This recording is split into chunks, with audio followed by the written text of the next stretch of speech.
000 soldats, 1 milliard de dollars, une mission secrète à Gaza. L'Indonésie vient de prendre une décision qui divise le monde entier.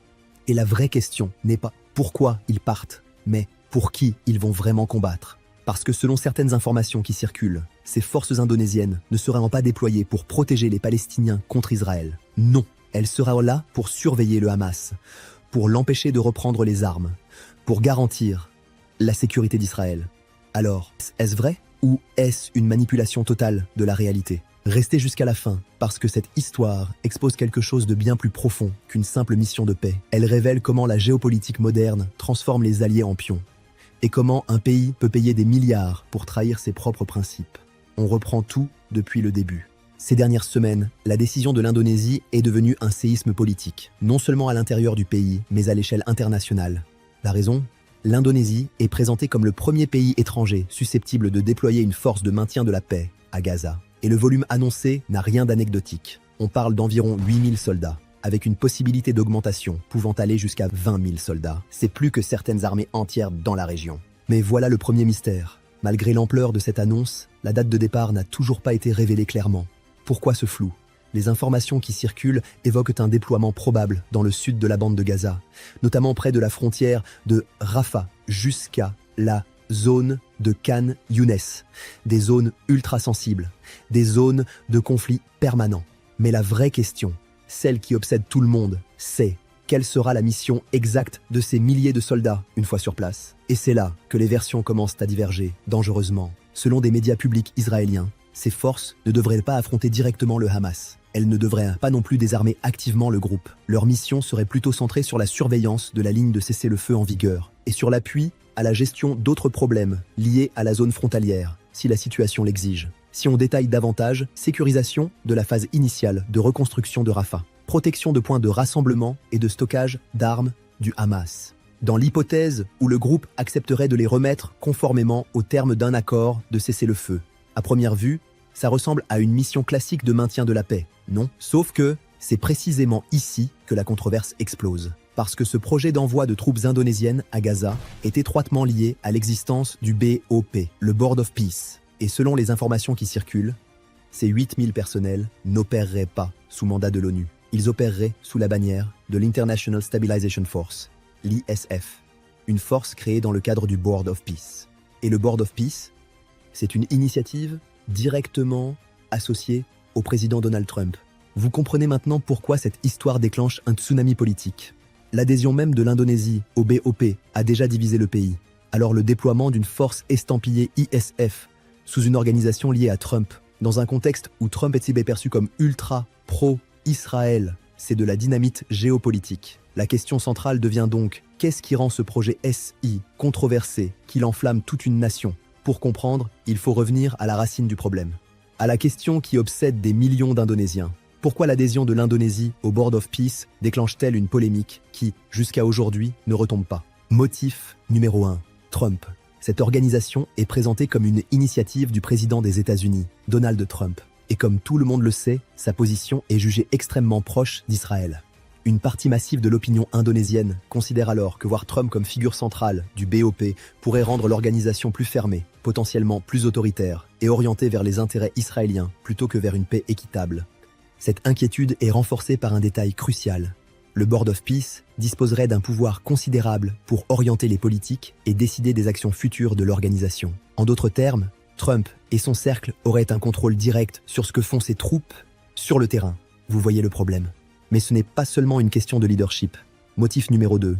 Le contenu même des politiques du BOP. Les critiques pointent du doigt le fait que ces politiques sont élaborées de manière unilatérale. L'organisation est présentée comme visant la paix et la reconstruction de Gaza, mais il n'y a aucune mention claire et ferme de la Palestine, ni de son rôle dans la question de Gaza, alors même que ce territoire est une partie intégrante de la terre palestinienne. Et c'est là que ça devient personnel pour l'Indonésie. Parce que l'Indonésie a soutenu l'indépendance palestinienne de manière constante depuis sa propre proclamation d'indépendance le 17 août 1945.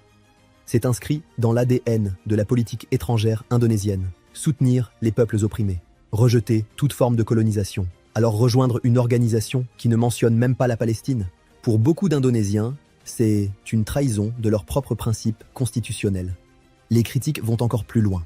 Certains estiment que le concept de paix proposé via le BOP manque de direction claire. D'autres y voient carrément une forme de nouvelle colonisation, une domination américaine sur la Palestine, déguisée en mission de paix. Une domination jugée incompatible avec plusieurs résolutions de l'ONU concernant l'occupation israélienne dans la région.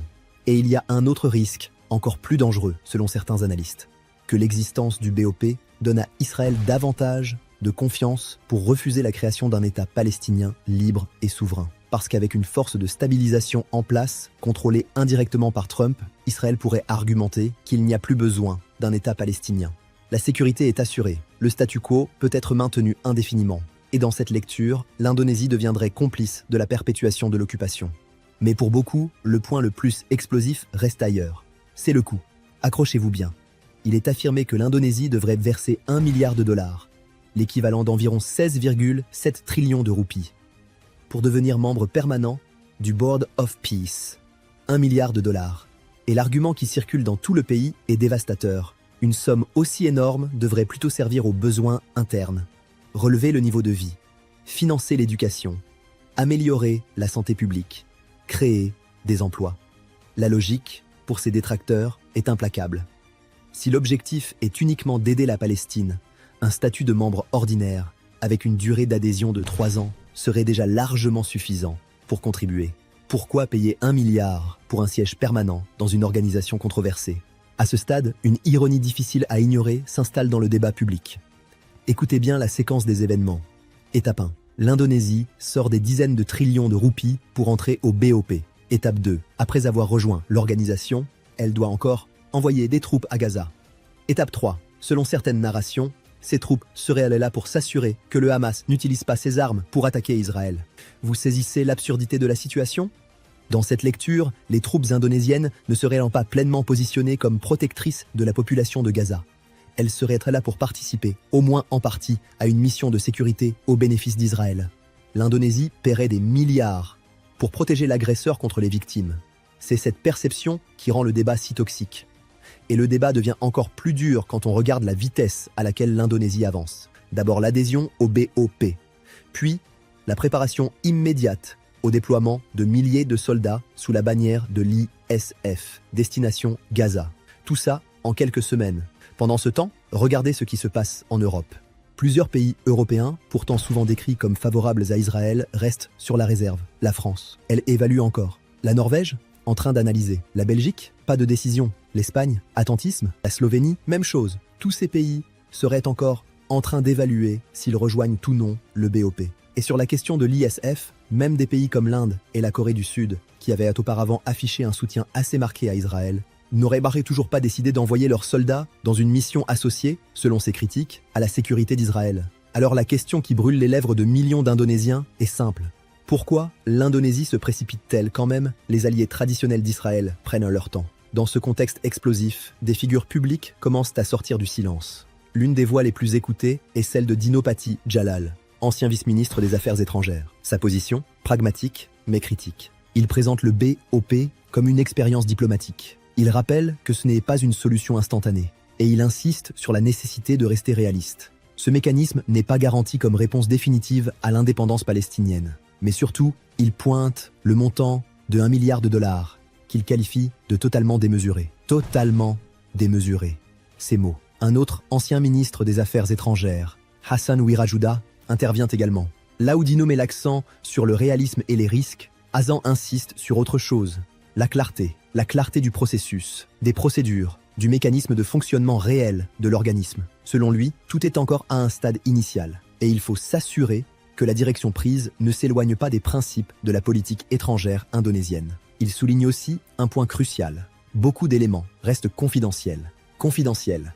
Dans une décision qui engage des milliards et des milliers de vies humaines, des éléments clés restent cachés au public. Vous voyez le problème de légitimité? Mais la réaction ne vient pas seulement de l'intérieur du pays. Une réponse particulièrement intéressante est évoquée du côté de l'Iran. Elle est attribuée à l'ambassadeur d'Iran en Indonésie, Muhammad Boroujerdi.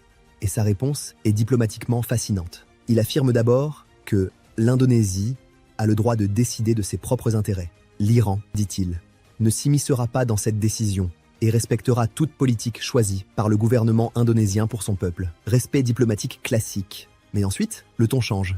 Lorsqu'il s'agit spécifiquement du BOP, il se montre plus sceptique. Il dit douter que ce conseil de paix puisse réussir, sans pour autant coller une étiquette claire sur le fait que l'idée serait bonne ou mauvaise. Une position ambiguë mais révélatrice. Même l'Iran, pourtant opposé à Israël, ne condamne pas frontalement la décision indonésienne. Et il insiste sur un point crucial. Cette décision indonésienne ne perturbera pas l'amitié entre l'Indonésie et l'Iran. Message subliminal. Nous comprenons que vous jouez un jeu géopolitique complexe. Nous ne vous en tiendrons pas rigueur.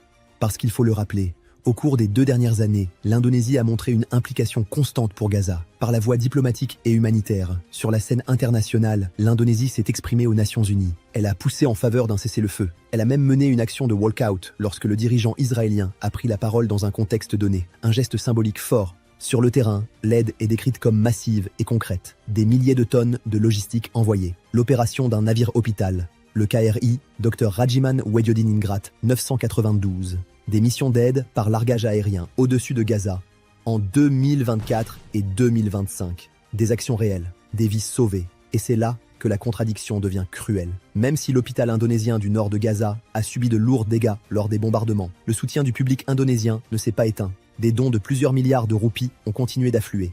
Le peuple indonésien veut aider la Palestine, massivement, sans ambiguïté. Et en entrant dans l'année 2026, l'Indonésie continue officiellement de porter la solution à 2 États. Elle affirme sa disponibilité à envoyer des forces de maintien de la paix, pour montrer, dit-elle, que son rôle ne se limite pas à des symboles, mais se veut réellement concret. Mais alors, si l'Indonésie a déjà fait tout cela, si elle a déjà envoyé de l'aide massive, opéré un navire-hôpital, largué des tonnes de provisions, mobilisé sa population, pourquoi a-t-elle besoin de rejoindre le Board of Peace ? Pourquoi payer $1 milliard pour faire ce qu'elle faisait déjà gratuitement? Et surtout, pourquoi accepter de le faire sous une bannière contrôlée par Trump, dans un cadre qui ne mentionne même pas la Palestine, avec une mission qui pourrait être interprétée comme protégeant Israël plutôt que les Palestiniens?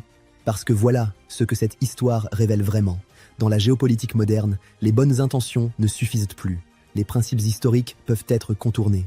Les alliances peuvent être redéfinies. Et un pays peut se retrouver à payer des milliards pour trahir ses propres valeurs, tout en croyant sincèrement qu'il fait le bien. Alors la vraie question n'est pas « l'Indonésie va-t-elle envoyer 8000 soldats à Gaza ?» La vraie question est « quand ces soldats arriveront sur place, pour qui travailleront-ils vraiment? Pour les Palestiniens qu'ils sont censés protéger? Ou pour les intérêts géopolitiques qu'ils servent sans même le savoir ?» Likez cette vidéo si vous voyez maintenant pourquoi cette décision est bien plus qu'une simple mission de paix. C'est un test grandeur nature de ce qui reste des principes face aux pressions géopolitiques.